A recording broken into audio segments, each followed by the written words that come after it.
Pemirsa, PSSI dan Shin Tae-yong memutuskan untuk menurunkan pemain U22 dalam Piala ASEAN Mitsubishi Electric Cup 2024 atau Piala AFF. Sejumlah pemain timnas senior dari Justin Hubner, Ivar Jenner, Marcelino Ferdinand hingga Rafael Strijk dipanggil Shin Tae-yong. Keputusan STY ini mengandung resiko, sebab bagaimanapun ada harapan agar timnas Indonesia dapat berprestasi, bahkan juara di Piala AFF ini. Selama ini Indonesia cuma sanggup masuk final Piala AFF sebanyak 6 kali dan seluruhnya berakhir kalah alias tidak juara. Untuk membahasnya kami telah mengundang analis sepak bola Anton Sanjoyo dan Rais Adnan. Mas Joy, Bung Rais, terima kasih sudah hadir. Kita akan ngobrolin ini 1 jam. Jadi mungkin kalau kita melihat kenapa U22 ya, ini sebenarnya STY serius gak sih untuk menang? Ada target juara gak sih, Bung Rais dulu mungkin? Kalau bicara target juara, dari PSSI sendiri sudah menyatakan bahwa ada target juara memang. Tapi mereka antara PSSI dan juga STY sudah ada diskusi juga bagaimana ada persiapan untuk mendevelop para pemain demi SEA Games 2025 yang akan berlangsung tahun depan. Ini salah satu upaya untuk mempertahankan medali emas yang sudah kita raih. Ini juga bergengsi kalau bagi PSSI. Tapi Piala AFF juga bergengsi, target tetap juara. Dan akhirnya dan juga melihat situasi akan sulit memanggil para pemain utama yang bermain di round 3 Piala Dunia, terutama yang bermain di luar negeri. Makanya mungkin Shin Tae-yong mengambil inisiatif untuk memakai para pemain U22 yang notabene adalah yang pernah dia latih di timnas U20, alumni Piala Dunia U20 2025 yang gagal digelar di Indonesia waktu itu. Jadi dia mencoba untuk mengembangkan para pemain tersebut, dia poles lagi agar siap nantinya di SEA Games. Tapi kalau untuk target juara dengan skuad ini memang agak beresiko ya, memang agak-agak berat juga ya. Tapi kita harus optimistis juga karena kita pernah menjadi skuad termuda juga ketika Shin Tae-yong pertama kali melatih waktu 2020 di AFF 2021. Waktu itu skuad termuda juga kita. Dan hasilnya adalah menjadi runner up waktu itu. Nah, apakah akan menjadi kejutan lagi nanti oleh Shin Tae-yong? Ini yang menarik ditunggu sebenarnya. Oke, kita akan lihat sama-sama daftar atau list pemain 33 orang yang saat ini sedang menjalani pelatihan di Bali.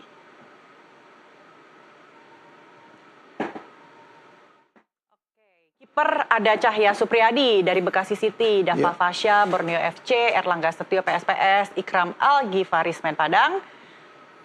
Selanjutnya kita lihat lini belakang ada Justin Hubner, Pratama Arhan, Asnawi Mangkuala, Muhammad Ferrari, Doni Tripamungkas, Mikael Alfredo Tata, Ahmad Maulana, Zaki Asraf, Sultan Zaki, Kadek Arel, Robi Darwis. Selanjutnya lini tengah. Kita lihat gelandang yang sedang menjalani latihan ada Ivar Jenner, Marcelino Ferdinand, Arhan Fikri, Rivaldo Eneiro, Raihan Hanan, Zanadin Faris, Alfrianto Niko Saputro, Victor Benjamin Detan, Ananda Raihan Alif, Imade Tito, Armando Obed Oropa, dan strikernya masih ada, striker ini ya, Rafael Strijk, Hoki Caraka, Arhan Kaka, Ronaldo Joybera, dan Arsa Ramadan Ahmad. Nah, Ronaldo Kuateh juga di sana tuh. Oke, Mas Joy sendiri melihatnya keseriusan STY, apakah ini cuma jadi ajang latihan untuk SEA Games atau benar-benar ngincar juara untuk AFF? Gini, salah satu hal yang saya sukai dari Shin Tae-yong di luar juga banyak hal yang tidak saya sukai. Ya biasalah kan ada. Lebih berat mana nih, suka atau tidak suka? Tapi Shin Tae-yong ini kan pelatih yang berani memangkas satu generasi. Ya, waktu dia datang dia berani memangkas satu generasi yang dia pikir generasi ini udahlah nggak ada harapan. Lalu dia memanggil pemain-pemain muda untuk katakanlah memperkuat baik itu kelompok umur yang orang selalu nyebutnya timnas U gitu ya, padahal itu ya harusnya kalau timnas itu yang senior aja gitu. Jadi bias. Nah, baik yang untuk Indonesia kelompok umur maupun untuk yang senior. Jadi dia berani tuh. Dia memangkas satu generasi, dia panggil pemain-pemain muda. Jadi kalau Anda tanya, kenapa Shin Tae-yong panggil yang U22 kebanyakan? Menurut saya itu sangat bagus. Karena bahkan tim seperti Vietnam atau Jepang kejauhan lah, atau Thailand, itu mereka sering mengirim tim U19 atau U20 ke SEA Games yang sebetulnya batasnya U23 gitu. Karena untuk memberi jam terbang kepada pemain-pemain muda. Ya, supaya mereka nanti ketika mereka sudah masuk di skuad senior, mereka punya jam terbang tampil di event internasional. Walaupun event internasionalnya masih kelas AFF atau SEA Games, tapi aura event internasionalnya itu sudah mereka rasakan sejak mereka masih usia 20, usia 21. Jadi pemanggilan U22 sekarang menurut saya itu sangat bagus. Problemnya kenapa masih harus manggil pemain yang sudah main di tim senior? Jadi saya bertanya-tanya Backup ini dong.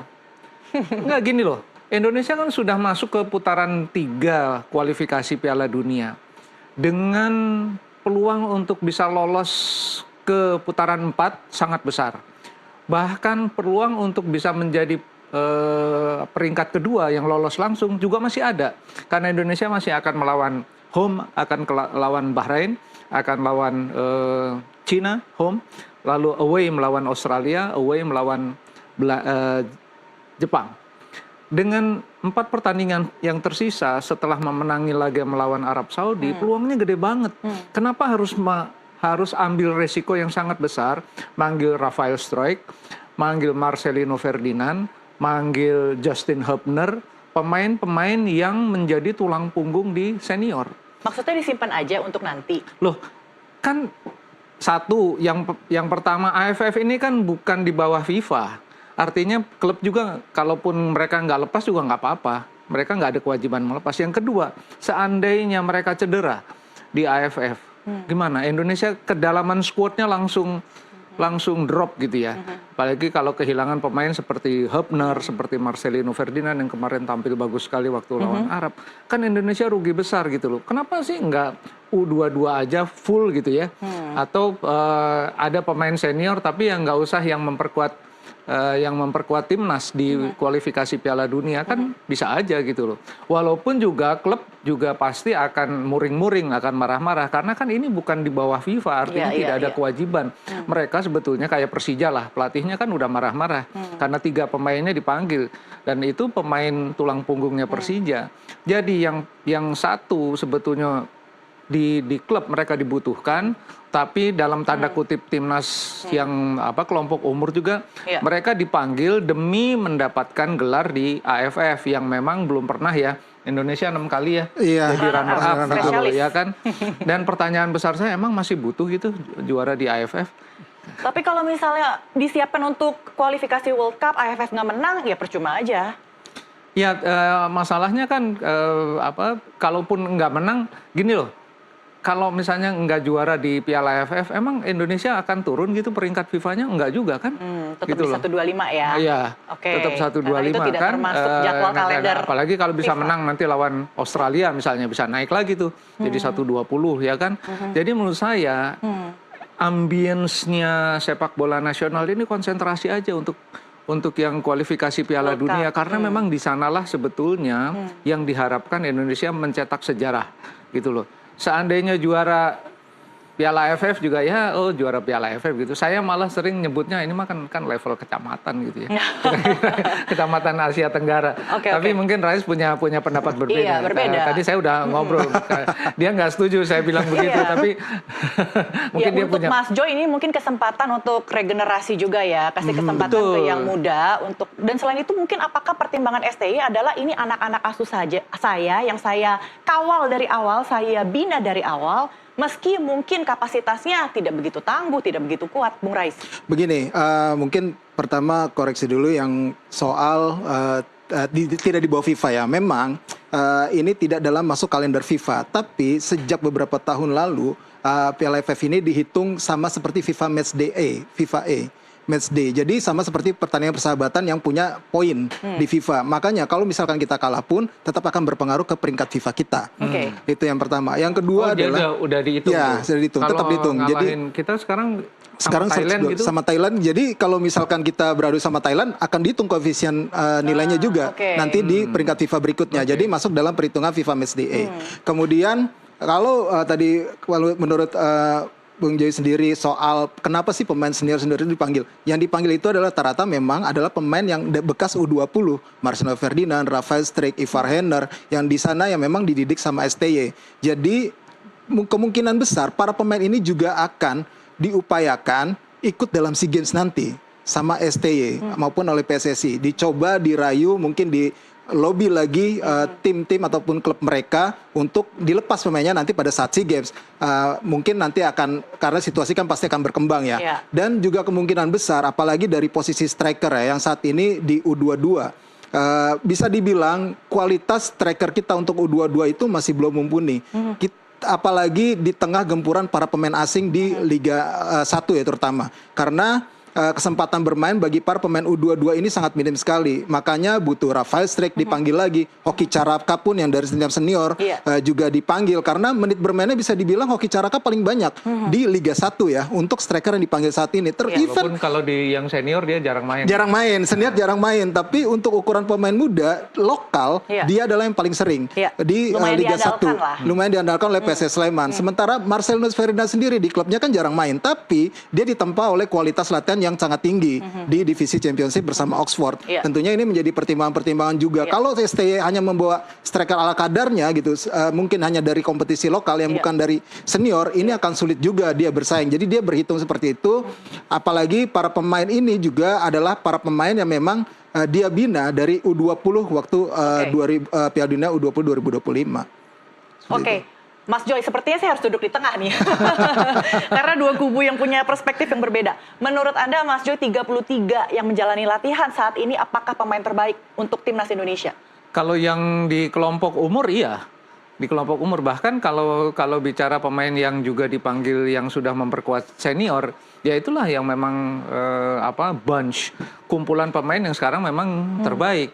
Tapi saya juga jadi, kalau tadi Rais bilang itu yang dibina Sintayong, ini sebetulnya timnya Indonesia apa timnya Sintayong gitu ya? Karena ada seperti ada ego. Ada ya. ego, Ada ego. pasti. Ini kan anak yang saya Anak breeding, asuh. anak asuh yang saya breeding dan segala macam. Tapi memang persoalan di sektor striker ini bahkan Rafael Struijk sekalipun, Hoki Caraka sekalipun kan masih menjadi problem besar ketika dia tampil di senior, ya kan?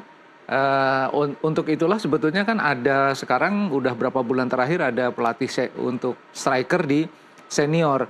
Walaupun itu belum menampakkan hasilnya, justru Marcelino Ferdinand lah yang kemarin menjadi pahlawan kan. Jadi striker Indonesia itu malah sekarang memang belum menunjukkan ketajamannya. Nah, kakak mungkin.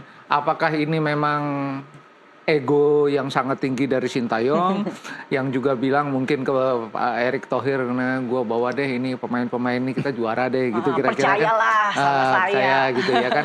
Ya kalau Erick Thohir pasti kasih aja gitu ya. Tapi kan memang ada problem nanti.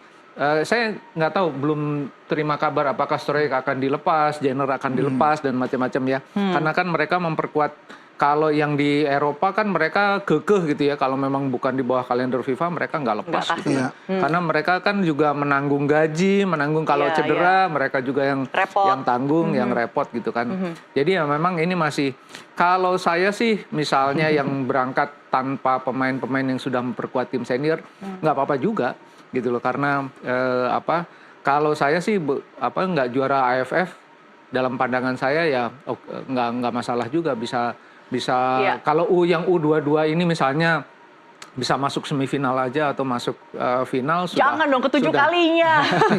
Bosen kali. Oke, gitu loh. Harus kasih gebrakan. Bung Rais, apakah ini karakter STY dalam melihat Piala AFF ini kayaknya nggak disepelekan gitu loh. Artinya kita ini kualitasnya Piala Asia atau bahkan ya itu Piala Dunia. Jadi ya silakanlah yang U22. Yang pertama gini, mungkin ini kaitannya dengan jadwal ya, yang memang tidak berpihak kepada timnas Indonesia. Kalau misalkan memakai para pemain utama, jadi makanya dia berpikir, oke, AFF ini level Asia Tenggara, mungkin ditargetkan juara, tapi dia juga berpikir ataupun berhitung kalau saya pakai para pemain utama seperti yang bermain di kualifikasi Piala Dunia ini tidak mungkin.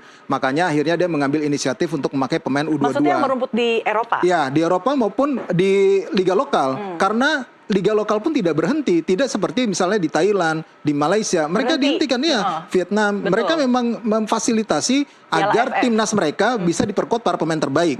Nah, ini yang berbeda dengan Indonesia karena kan ngejar waktu, selesai katanya tuh harus selesai Maret atau April lah. Makanya dikejar tidak ada libur pada saat Piala AFF. Nah, saya juga agak kurang sepakat tadi nggak perlu Piala AFF juara. Kalau menurut saya ini Piala perlu. Ciki itu kata netizen. Kalau menurut saya ini perlu karena ini adalah bagian dari gengsi sebagai kita yang selalu bilang adalah negara besar Asia Tenggara dalam sepak bola. Dalam ya contoh lah Vietnam sudah pernah juara, Thailand pernah juara, Malaysia pernah juara. Walaupun mereka Vietnam dan Thailand kan sudah lolos ke putaran ketiga sebelum kita, lebih dulu gitu loh. Tapi mereka saat ini ketika tidak lolos, mereka sangat ngotot sekali untuk menjadi juara. Walaupun Thailand sekarang regenerasi pemain juga dilakukan. Kemarin mereka bahkan ditahan sama Laos di laga uji coba terakhir gitu. Walaupun regenerasinya mungkin bisa dibilang agak sedikit lambat. Thailand. Sementara Vietnam setelah gagal di putaran ketiga di Piala Asia, apalagi dipermalukan sama kita ya, dalam beberapa pertandingan terakhir, mereka sangat dalam tanda kutip dendam sekali ingin menjadi juara. Makanya persiapan sangat serius dilakukan sama mereka di Korea Selatan saat ini untuk persiapan AFF ini bersama dengan Kim Sang-sik pelatih mereka asal Korea. Jadi memang ada keseriusan di situ buat tim yang dan notabene sudah lolos ke putaran ketiga. Semua pemain seniornya bagus-bagus aja. Bagus-bagus. Ya kan? Bagus-bagus. Jadi Indonesia kan nothing tulus. Yang main kebanyakan U23 lawan Thailand senior misalnya. Betul. Ya kan kalah. Satu dapat jam terbang lawan tim yang bagus. Yang kedua kalau kalah juga nggak malu. Iya, gitu. ini juga yang saya lihat juga kayaknya Sintayong melihat itu gitu loh. Dan kita juga juara SEA Games kan? Iya, kita juara SEA Games memang. Tapi kan pemain-pemain ini saya lupa ya. Mungkin ada beberapa pemain yang memang yang kemarin juara di 2023. Tapi ada juga yang memang para pemain baru ya, yang ibaratnya dipanggil sama Sintayong berdasarkan performa mereka di klub. Ada 4 lah, yang tidak pernah merasakan yang saya catat. Dipanggil timnas di kelompok umur manapun. Itu ada Rivaldo Pakpahan dari Borneo, kemudian ada si Armando Obed Oropa dari PSBS Biak, lalu ada si Imade Tito Wiratama dari Bali United, dan satu lagi si Alvan Suaib dari Persebaya Surabaya. Jadi memang ada regenerasi di situ, ada yang dilihat potensi sama Sintayong, terutama pemain-pemain baru yang muncul dari kompetisi lokal. Kan sempat ada yang bilang, STY nggak mau nonton nih Liga 1 gitu kan. Pernah ada ungkapan seperti itu ya. Kok lu nggak pernah ngelihat ya? Ternyata sekarang dibuktikan gitu loh. Banyak pemain baru, terutama pemain muda, apalagi ada yang dari Liga 2 tetap dipantau sama STY dan akhirnya dipanggil ke timnas senior gitu. Termasuk di level senior juga Malik Rizaldi kan ketika tampil baik dipanggil sama STY. Dan performanya sebenarnya tidak mengecewakan, sayangnya aja ketika kemarin di bulan November ini dia mengalami cedera sehingga tidak dipanggil lagi sama STY. Atau memang benar ya Mas Jo ya, kalau misalnya para pemain yang menang di SEA Games tempo hari itu adalah asuhan Indra, bukan asuhan STY. Sehingga yang kali ini harus yang benar-benar yang di-breeding oleh STY. Memang di luaran sana ada gosip lah seperti itu. Tapi saya nggak terlalu percaya dalam arti kan ini semuanya on behalf Indonesia gitu ya. Ya masing-masing. Kalau dari sisi pribadi sih mungkin ada aja kali ya ada egonya gitu ya. Ini kan pemainnya Indra, ini pemain saya. Sampai tadi saya sempat ngobrol juga itu si Jan Srafven kenapa nggak dipanggil ya? Ternyata dipanggil di U20 gitu. Padahal menurut saya dia mungkin kemarin ketika tim senior mengalami stagnasi di lini depan, saya berpikir ini pemain sebetulnya potensial gitu loh. Kenapa nggak pernah dipanggil gitu? Saya sempat diskusi sama beberapa teman yang memperhatikan, dia kan pemainnya Indra Safri Joy katanya gitu. Masa sih kayak gitu jadi ukuran? Tapi mungkin dia punya standar sendiri ya. Bahkan karena kemarin pun pemain seperti Miss Hilgers ya. Kan dia sempat panggil, kemudian sempat dia tidak dimainkan, bahkan tidak masuk ke DSP, daftar susunan pemain, karena konon katanya nggak pernah terkonfirmasi juga. Oh, itu Eliano, itu Eliano, bukan Miss Hilger, itu Eliano. Eliano Renders. Sorry, Eliano Renders kan dipanggil di diaspora, dipanggil melalui proses naturalisasi, tapi nggak dipakai oleh Sintayong. Katanya Sintayong mengatakan Eliano belum kelas untuk tampil di kualifikasi Piala Dunia gitu loh. Nah, terlepas dari semua gosipnya yang belum terkonfirmasi, dia punya standar sendiri. Gitu loh. Sintayong punya standar sendiri, oleh sebab itu dia harus punya pemain-pemain yang menurut dia cocok, satu dengan pola mainnya, yang kedua dengan filosofi permainannya. Jadi memang kemungkinan dispute antara ini anaknya Indra Safri, ini anaknya itu muncul. Karena Indra Safri punya sekelompok pemain, sementara Sintayong punya sekelompok pemain dengan standar tertentu. Iya. Sementara Indra Safri punya sekelompok pemain dengan standarnya Indra Safri gitu loh. Mungkin lah di sini nggak ketemu, tapi kan ada juga yang ketemu di irisan kan. Iya, iya. Ada yang dipanggil Indra Safri Iya. juga, ada yang dipanggil itu. Oke. Jadi saya nggak terlalu percaya sama gosip Gosip itu, itu. meskipun pasti adalah unsur ego ya. Egonya kalau ini dulu saya breeding, saya mau bawa lagi, siapa tahu bisa gitu kan. Tapi di luar itu demi Indonesia sebetulnya sih kalau saya jadi juara di Piala AFF bagus-bagus aja. Iya, tadi nggak begitu ngomongnya, Mas Joy. Enggak maksudnya, tapi jangan memaksakan diri dengan memanggil pemain-pemain yang sudah tampil di senior. Karena satu, menurut saya ada risiko cedera di AFF. Kalau dia cedera bermain di klub, ya sudah itu nasib. Tapi kalau dia cedera di AFF, katakan Struijk cedera, Marcelino cedera, Hübner cedera di AFF, dan tidak bisa tampil untuk Indonesia senior di kualifikasi Piala Dunia, kan ini penyakit yang dicari-cari sendiri. Iya, oke. Gitu loh. Jadi menurut saya resiko yang tadi juga dibilang di narasi awal ada resiko, menurut saya resiko itu ada. Bahkan saya tadi sempat berpikir, ngobrol juga saya sama Rais, kalau pemain Vietnam iri misalnya sama Indonesia yang sudah melaju sejauh ini di putaran ketiga dengan potensi untuk melaju terus sampai putaran 4, ada nanti jangan-jangan mereka dikasarin atau apa ya kan, karena kan perang perang antara perang di dunia maya, pendukung Vietnam, pendukung Thailand, pendukung Malaysia dan macam-macam kan ada, dan menurut saya itu mempengaruhi konstelasi di Tapi di Mas AFF Joy ya, juga. sayang nggak sih kalau tim naturalisasi yang udah banyak begini nggak dimanfaatkan, nggak dimainin sebelum kita masuk ke azan maghrib? Sikat aja. Kenapa kalau sudah Kan sudah banyak nih yang dinaturalisasi, belanjanya juga udah besar untuk mereka, tapi nggak diturunin, nggak dimainin, kan sayang juga. belanja yang besar Anda harus buktikan dari mana. Ya pokoknya intinya Ya mungkin azas manfaat itu, bahkan ketika Sintayong diharuskan untuk memegang AFF, saya juga berpikir dia harus dimanfaatkan karena gajinya udah gede banget. Iya betul. Iya benar. Gajinya gede banget loh. Dia punya golden visa, dia punya segala fasilitas yang nggak pernah pelatih timnas Indonesia manapun mendapatkan fasilitas itu. Kalau ada pemikiran untuk memanfaatkan pemain-pemain diaspora yang sudah dalam tanda kutip effortnya banyak banget, ya nggak masalah juga. Cuma ya tanggung sendiri resikonya Saya udah ngomong nih, kalau mereka cedera, siapa yang tanggung jawab? Gitu Baik, kan. kita akan jeda dulu untuk azan maghrib. Pemirsa NTV Prime masih akan segera kembali.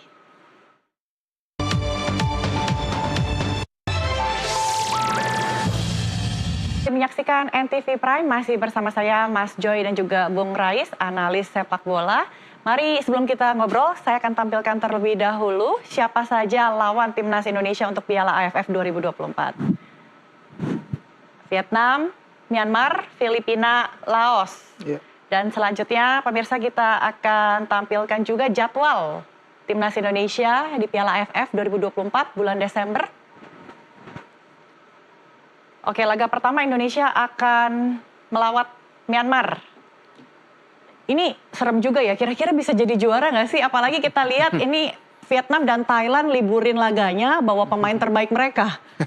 Bung Rais. Kalau jadi juara, sebenarnya saya mencoba menurunkan ekspektasi ya dengan akhirnya dibawa pemain U22 ya. Walaupun harapannya tetap ingin menjadi juara gitu, tapi kita mencoba menurunkan ekspektasi, tidak ingin terlalu berharap terlalu tinggi lah. Nah, makanya kalau melihat dari komposisi lawan sebenarnya secara hitung-hitungan harusnya kita minimal paling tidak lolos ke semifinal tuh dapat. Karena Myanmar kita punya track record yang bagus lawan Myanmar. Kemudian lawan Laos apalagi. Kemudian Filipina memang agak-agak berat nih dalam beberapa tahun terakhir dengan program pemain naturalisasi mereka. Mereka beberapa kali juga memberikan perlawanan yang sengit kepada kita. Bahkan yang paling pahit waktu itu saya nyaksiin langsung di AFF 2014. Kita kalah pertama kalinya itu dengan skor 4-0. Waktu itu ada Sergio Van Dijk waktu itu. Main di AFF, kita kalah telak. Nah ini Filipina juga bisa menjadi batu sandungan. Beruntungnya mainnya di kandang kita pada saat lawan Filipina. Yang paling berat adalah memang Vietnam sebenarnya. Vietnam, apalagi kita akan bermain di kandang Vietnam, ini akan menjadi salah satu kunci juga di grup ini. Jadi memang mungkin bisa jadi kalau hitung-hitungan kita lepas lawan Vietnam, tapi lawan 3 yang lainnya kita bisa paling tidak mencuri kemenangan gitu loh. Ya ini harusnya bisa lolos ke semifinal. Oke, Mas Joy, optimistis untuk di grup B ini kira-kira Indonesia di peringkat ke setelah Vietnam kah atau? Gini, asumsi saya yang akan tampil kebanyakan adalah kelompok umur yang U22. Iya. Dari mereka ya? Nah, Indonesia. Oh iya, iya. Indonesia asumsinya katakanlah ada 1-2 pemain yang sudah main di senior, tidak akan mengubah konstelasi banyak Iya. di komposisinya Indonesia dalam arti kekuatannya. Asumsi lain kalau Vietnam, Myanmar, Filipina mengeluarkan pemain-pemain seniornya memang berat.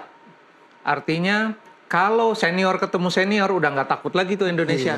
Ya kan mau ketemu Vietnam lah, mau ketemu Thailand lah, mau ketemu siapapun udah nggak takut. Tapi kalau kelompok umur ketemu senior memang berat karena memang pengalamannya jauh. Apalagi kalau tadi Rais bilang Vietnam mau liburkan kompetisi, Thailand juga, mungkin negara lain juga demi AFF. Indonesia menurunkan yang U22 kebanyakan, mostly kira-kira 80% gitu, ya peluangnya berat. Tetapi dengan semua yang terjadi di Piala Asia U23, yang terjadi di kelompok senior, di mana confidence pemain-pemain Indonesia sudah sangat tinggi, bukan nggak mungkin juga sebetulnya bisa ke semifinal, final, atau bahkan juara. Tapi kalau saya bilang, jangan terlalu berharap Indonesia juara dengan pelatihnya Sintayong, dengan dipanggilnya Rafael Struijk, Marcelo Ferdinand. Karena kalau benar Vietnam menurunkan pemain senior, Myanmar juga pemain senior, berat. Berat melawan mereka. Tergantung juga pertandingannya di mana ya, betul. home atau away gitu. Tapi memang harus dibilang dari awal bahwa Indonesia sebetulnya targetnya memang juara, tetapi yang diturunkan adalah kebanyakan diperkuat tulang punggungnya oleh pemain U22, itu jauh lebih aman gitu loh. Jadi jangan memberi beban juga kepada mereka karena pemain-pemain muda ini butuh jam terbang. Tapi kalau bisa jadi juara bonus gitu loh. Masuk final bonus, semifinal juga oke gitu loh. Tapi jangan ada beban juara. Karena dengan asumsi yang tadi Vietnam tim senior, Indonesia hanya kelompok umur dalam tanda kutip nggak malu-maluin juga.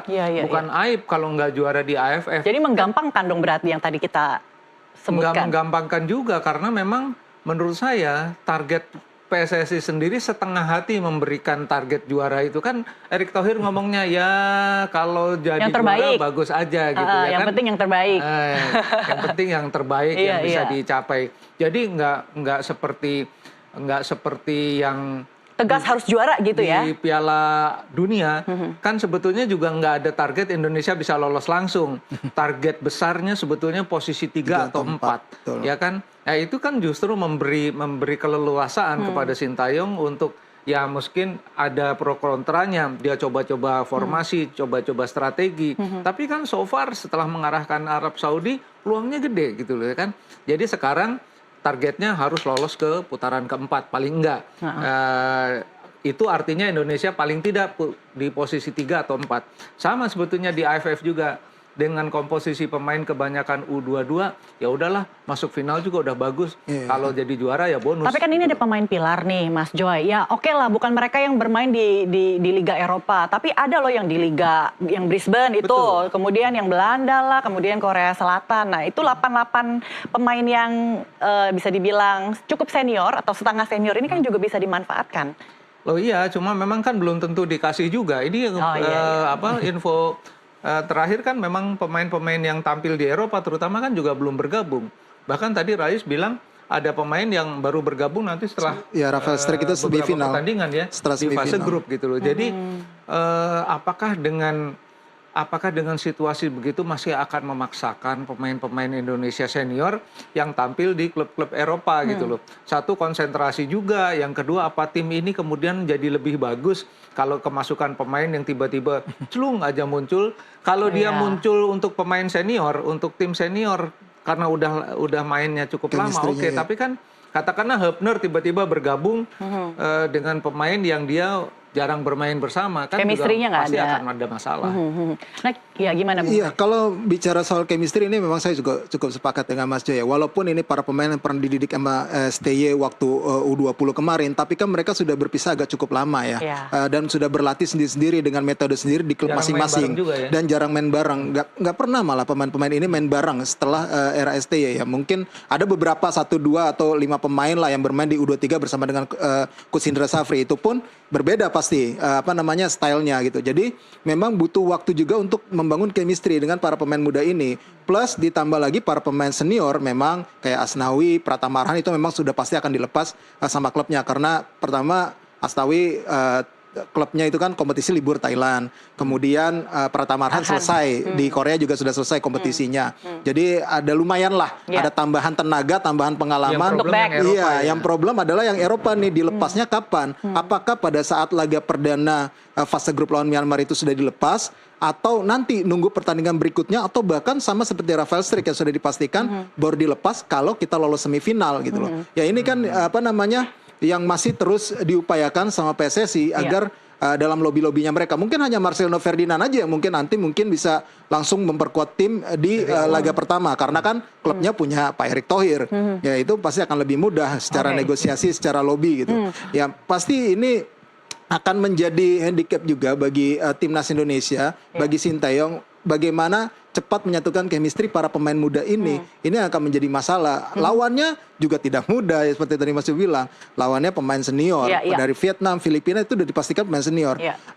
Yang akan diturunkan Myanmar pun begitu, Laos juga seperti itu. Jadi memang ini bagaimana dengan cepat STY mungkin saat ini yang paling utama adalah STY memunculkan mental tidak mau kalah aja untuk para pemain ini agar fighting spiritnya bisa terjaga dan main habis-habisan aja udah intinya. Ya, kalau pemain muda digencetnya seperti itu. Kalau yang tampil kebanyakan U22 malah menurut saya bagus dalam arti ada confidence yang bisa diberikan oleh Sintayong dengan mengatakan sekarang level Indonesia itu kalau lawannya kelas-kelas ASEAN aja harusnya menangnya mudah.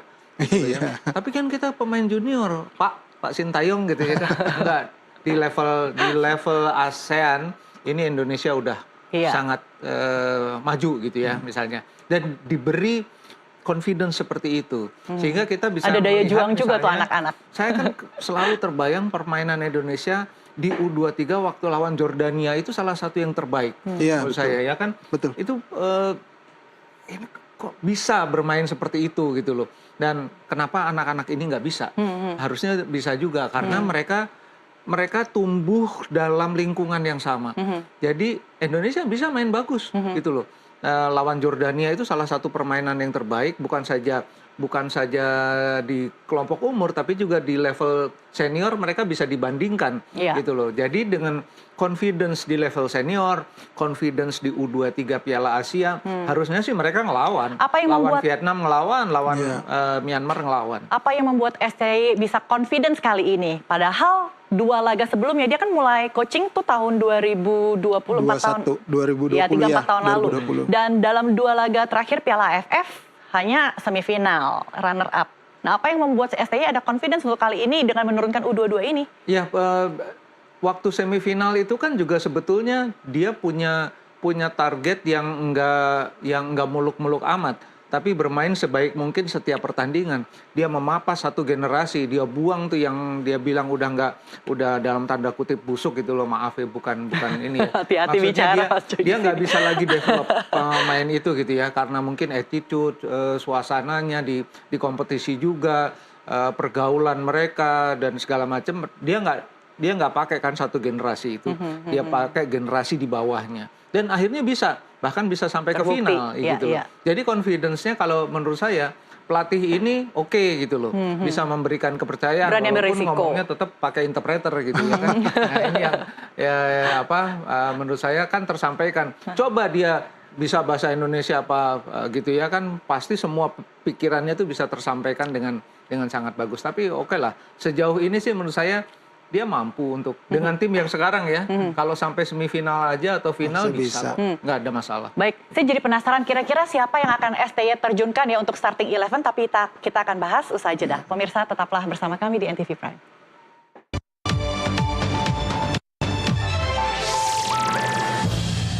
Menyaksikan NTV Prime, sebelum dialog kita lanjutkan, kami akan ajak Anda pemirsa untuk melihat daftar juara Piala AFF berikut ini. Oke, yang pertama ada Thailand yang 7 kali menang ya. Ini Raja Piala AFF, dilanjutkan dengan Singapura 4 kali, kemudian Vietnam Ya. 2 kali, dan Malaysia 1 kali. Oke, di grup B ini ada Vietnam yang akan menjadi kompetitor terberat. Dan STY sayangnya tidak punya prestasi juara, Iya. hampir juara saja. Betul. Berat dong ya. Ya, ini yang sebenarnya menjadi juga pertanyaan ya bagi mungkin para pecinta sepak bola yang mungkin dalam tanda kutip masih mencoba berpikir waras ya, tidak terlalu STY-holic lah. Kan banyak nih, nggak apa-apa nggak juara, sekarang buktinya putaran ketiga gitu loh. Nah, sebagai pelatih profesional ya ibaratnya kalau membawa timnas, memang targetnya kan STY adalah menjadi juara sebenarnya. Ketika dibawa ke sini, bukan sebagai development saja untuk para pemain muda gitu loh. Nah, di periode keduanya ini dia harus membuktikan bawa gelar. Kemarin di SEA Games yang menjadi juara adalah Coach Indra Safri, bukan STY, karena kebetulan berbenturan dengan agenda Piala Asia U23 itu kan. Makanya AFF ini menjadi sebenarnya salah satu pembuktian awal dia di periode kedua ini. Harusnya sayangnya lagi jadwalnya berbenturan dan dia tidak bisa membawa pemain utama. Itu yang menjadi handicap dan mungkin akan menjadi salah satu pengecualian buat dia nggak dapat juara. Nanti pada saat SEA Games 2025 kalau misalkan dia masih lanjut ya, harusnya sih masih lanjut kalau ngelihat situasi sekarang gitu loh, nggak dipotong di tengah jalan periode kedua ini, dia ditargetkan bisa membawa medali emas. Kalau gagal lagi seperti yang pernah dia lakukan di SEA Games sebelum kemarin 2023 2021, itu kan dia hanya medali perunggu ya. Nah, ini akan menjadi pertanyaan juga. Pasti akan jadi muncul kritik juga kepada dia gitu loh. Kok nggak bisa bawa juara? Akan jadi obat kalau misalnya Indonesia lolos Piala Dunia. Itu udah nggak ada lawan.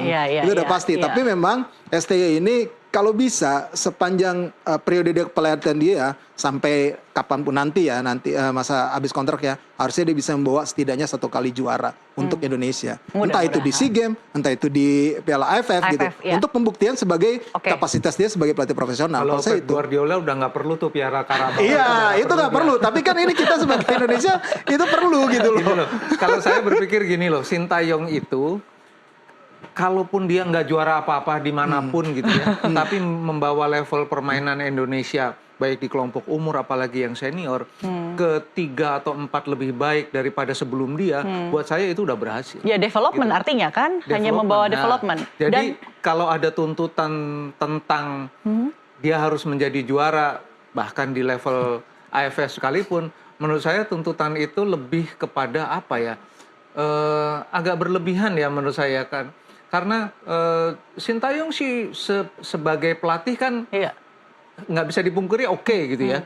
Strateginya walaupun kadang-kadang juga strateginya dipertanyakan. Tapi kan dia sudah membawa level permainan Indonesia lebih baik. Peringkat FIFA juga lebih baik. Peringkat FIFA-nya juga naik gitu loh. Terus emang kalau nggak jadi juara Piala AFF apa masalahnya gitu? Ya harus juara dong, setidaknya ada gelar gitu loh, prestasi yang bisa ditorehkan. Yang penting confidence seluruh persepak bolaan nasional tuh udah naik. Ya kan di level senior apalagi di level U23 Indonesia udah masuk yang salah satu yang paling ditakuti sekarang di Asia gitu. Tinggal mendevelop yang di kelompok 22, 21, 20 gitu loh. Jadi itu ilmu yang harus diperas dari Sintayong untuk yang level kelompok umur. Kalau yang di level senior menurut saya ya udah bukan mentok ya, tapi dia udah hampir semua ilmunya dikeluarin untuk itu. Jadi saya tetap berpendapat kalau Sintayong nggak juara juga nggak apa-apa. Kalau saya ukurannya, kalau bagi saya yang namanya prestasi itu ya juara, bukan sekedar development doang. Itu sih kalau dari saya. Makanya saya harus duduk di tengah dari tadi, saya harus digeser ke tengah. Makanya saya bilang tadi kalau Pep Guardiola udah nggak perlu Carabao. Oke lah, kita mau juara deh. Untuk menjadi juara kita harus turunkan siapa saja starting 11 ya. Kita mungkin mulai dari kiper dulu, boleh? Kalau dari kiper kira-kira pilihan STY kan ada Cahya Supriyadi nih. Ya, di sini kalau ngelihat dari statistik kiper ya, memang Cahya Supriyadi, Erlangga Setio itu main di Liga 2, tapi mereka dapat menit bermain yang cukup dan menjadi andalan. Terutama Cahya Supriyadi di FC Bekasi City yang sekarang ada di posisi pertama grup 2 Liga 2 gitu. Sementara Dava Fasya dan Ikram Al-Ghifari sebenarnya di kelompok umur mereka menjadi andalan timnas, tapi di klubnya tidak dapat menit bermain karena kalah saing. Dava Fasya misalnya kalah saingnya ada Nadeo di situ, ada Angga Saputro gitu. Itu ada 2 senior bahkan 3 senior yang harus dia lewati gitu. Jadi memang dia hanya kiper keempat di Borneo. Sementara Ikram Al-Ghifari ini kan cadangannya juga ada kiper senior juga di Semen Padang gitu. Jadi memang kemungkinan besar yang mungkin akan dipercaya sebagai starting 11 adalah Cahya Supriyadi atau Erlangga Setio sih kalau menurut saya. Dan masih akan di trimming jadi 2 ya atau Iya, jadi 3? jadi 3 sih kayaknya kiper yang dibawa 3. Jadi dari 23 pemain itu 3 kiper yang akan dibawa. Jadi Kemungkinan satu bakal besar. dicoret. Tapi memang yang kalau untuk turnamen memang butuh kiper yang menit bermainnya banyak. Martin Pas. Nggak mungkin. Kan nggak dipanggil juga. Iya kan istirahat buat nanti. Yang ada aja ini. Yang ada aja itu. Supriyadi ya. Jadi memang turnamen itu butuh, kalau kita dulu sering nyebut Jerman spesialis turnamen, ya karena apa? Turnamen itu pressure-nya tuh langsung walaupun tinggi. dalam waktu yang singkat ya. Tapi pressure-nya tuh nggak kayak kompetisi. Kalau kompetisi nggak main besok, aku bisa main minggu depan. Kalau di turnamen pressure-nya tuh direct. Nah ini yang butuh Jadi Mas pemain. Joy, menurut Mas Joy sebaiknya yang diturunkan untuk kiper? Yang banyak jam terbangnya Supriyadi. Supriyadi ya, sepakat berarti ya kali ini ya. Oke, kita lihat back sekarang. Dari nama-nama ini, kira-kira sebaiknya starting 11 kita siapa ya? Ya udah pasti kalau para pemain ini bisa datang, Justin Hubner, Pratama, Ranasnawi, Mangkualam, Muhammad Ferrari itu akan jadi pemain utama di 4 back ya. Di 4 back timnas kita gitu loh. Kalau misalkan selain pada mereka yang lumayan agak menit bermainnya lumayan banyak, ada Jaki Ashraf. Itu bisa diandalkan. Itu untuk posisi back sayap. Kemudian ada Ahmad Maulana juga. Itu adalah Zaki Ashraf, by the way, update terakhir cedera. Jadi sudah dicoret. Ya, makanya ada Michael Tata dan juga Ahmad Maulana sebenarnya yang bisa mengisi posisi back sayap sebagai alternatif Pratama Arhan ataupun Asnawi Mangkualam. Kadek Arel di U20 oke, di Bali United sudah banyak dapat kesempatan bermain sama Kusteko. Jadi dia mungkin bisa menjadi alternatif untuk nanti pengganti dari back tengah Justin Hubner. Mas Joy, gimana Mas Joy? Iya, kalau Justin Pilihan. bisa main, Asnawi, bisa main, Arhan. ya mereka lah yang harus diandalkan karena mereka kan jam terbangnya juga udah tinggi banget, udah main di senior pasti confidence-nya luar biasa gitu loh. Dan nggak takut ketemu Vietnam senior sekalipun gitu. Iya, Jadi udah ada jam menurut terbang. saya ya nama-nama itu kalau bisa main ya. Masih ada Muhammad Ferrari juga yang tampil reguler juga kan. Iya. Jadi rasanya sih belakang seperti biasa sih kalau dari lihat skuadnya mewah Indonesia ini kalau di sektor belakang ya. Ya mungkin kalau di senior kan Martin Pas terlalu mewah tapi sekarang di depannya itu kan barisan depannya tuh mewah banget apalagi kalau kita bicara Rizky Ridho, Jai Isdes dan macam-macam itu. Tapi kalau yang sekarang ada di dalam squad itu bisa bermain, bisa dilepas oleh timnya, saya kira itu yang terbaik. Baik, kita lanjut ke lini tengah, gelandang. Listnya antara lain ada Ivar Jenner, Marcelino Ferdinand, Arhan Fikri, ini top-topnya nih. Bung Rais? Kalau melihat dari komposisi ini, Ivar Jenner semoga aja bisa dilepas, itu pasti akan menjadi pilihan utama, udah nggak bisa dipungkiri. Plus dia akan di double pivotkan dengan Arhan Fikri dari Arema. Kemudian ada Marcelino Ferdinand, sudah pasti tidak mungkin tergeser, entah dia ditaruh sebagai gelandang serang ataupun nanti pemain sayap. Satu lagi yang sedang naik daun adalah Rivaldo Pakpahan bersama Borneo FC musim ini. Dia salah satu pemain muda yang memang sedang naik daun, menit bermainnya sangat banyak sekali, salah satu yang sangat banyak di Liga 1 musim ini. Plus Imade Tito Wiratama yang juga lagi melejit bersama Bali United. Oke. Mas Joy sendiri pilihannya? Kalau Ivar bermain pasti dia akan jadi jangkar. Dia akan jadi pivot di tengah. Marcelino kalau dia bisa bermain dia akan jadi pemain nomor punggung posisi nomor punggung 8 atau nomor punggung 10 bergantian dengan siapapun nanti strikernya. Tapi menurut saya memang kalau mereka bisa bermain ya udah pilihan gampang. Ya yang kalau susah itu kalau mereka nggak bisa bermain Dilepas. dengan semua alasannya ya, nggak bisa dipanggil karena memang mungkin blendingnya masih butuh waktu Iya. untuk pemain-pemain yang jarang tampil. Baik. Ini semua percuma kalau defense-nya bagus, posesinya bagus, corner kick-nya bagus kalau tidak ada striker yang bisa ngegolin. Kita lihat daftar striker penyerang di sini ada Rafael Struijk, Hoki Caraka, Arhan Kaka, Ronaldo Kuateh atau Joy Bera, kemudian ada Arsa Ramadan Ahmad. Iya, kalau dari komposisi ini pasti Rafael Struijk, tapi nggak mungkin di fase grup karena sudah dikonfirmasi dia baru bisa semifinal Ya. kalau kita lolos. Ya udah pasti ini Hoki Caraka yang akan jadi andalan.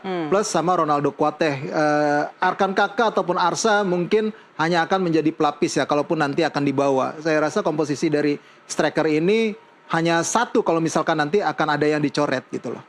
Mas Joy? Hoki menurut saya pilihan untuk pemain posisi nomor punggung 9. Iya. Dia reguler tampil bersama PSS, confidence-nya juga nakal, jahil, agak liar juga cara bermainnya. Jadi menurut saya dia adalah striker masa depan kalau dia mendapatkan jam terbang yang lebih banyak lagi di Bukannya Kuateh. Kuateh kan gayanya eksplosif tuh, larinya kenceng, Ya, sama. terus Kalau eksplosif saja menurut saya ya nggak cukup ya. Memang dia butuh, juga jago cari posisi kan? iya, kalau positioning dia oke gitu loh. Jadi memang pilihannya dua, Hoki atau dia gitu loh. Jadi kalau Rafael Struijk hanya bisa bermain semifinal, Iya. ya mungkin dia nanti akan jadi faktor yang mungkin bisa jadi faktor X yang bisa menentukan Indonesia lolos ke final atau enggak. Iya, yang jadi masalah juga striker kita hanya eksplosif saja, saya jadi kepikiran nih. Iya, sejauh ini ya saya lihat ya, memang faktor kelemahan di timnas kita adalah soal ketajaman. Pergerakan eksplosif, sangat liar di depan gawang lawan. Karena ini cuma nggak klinikal. Beberapa peluang yang dihasilkan kalau di level tinggi akan sangat beresiko seperti yang kita alami ketika menghadapi Jepang ya. Dapat ataupun Australia gitu, dapat peluang di depan gawang, Ragnar Ramangun gagal menjadi gol Ya, dia di bukan menit awal. Iya. Akhirnya kan yang diadakan striker dia gitu ya. Tapi tidak klinikal, itu akan menjadi masalah buat kita gitu loh. Nah, ini yang menjadi PR juga. Ya sudah berapa dekade ya setelah era Bambang Pamungkas ini selesai, kita sangat sulit sekali ya untuk mendapatkan striker yang benar-benar tangguh di depan, tajam, eksplosif. Apalagi tipikal STY juga ingin strikernya itu eksplosif, sangat liar. Dan itu juga mungkin kenapa Jens Reven tidak dipanggil saat ini ya, untuk saat ini, dan butuh di-develop lagi untuk agar bisa masuk ke level senior gitu. Karena Rafael Struijk terlalu Ya mungkin secara strength-nya kurang lah, secara strength-nya mungkin Ya, stylish. gak usah diandalkan kan Kurang semifinal fight-nya juga. Ya sudah, seandainya ya STY sedang menonton acara ini, apa yang ingin Mas Joy dan Bung Rais katakan? Nonton juga nggak ngerti, tapi ada JJ penerjemahnya.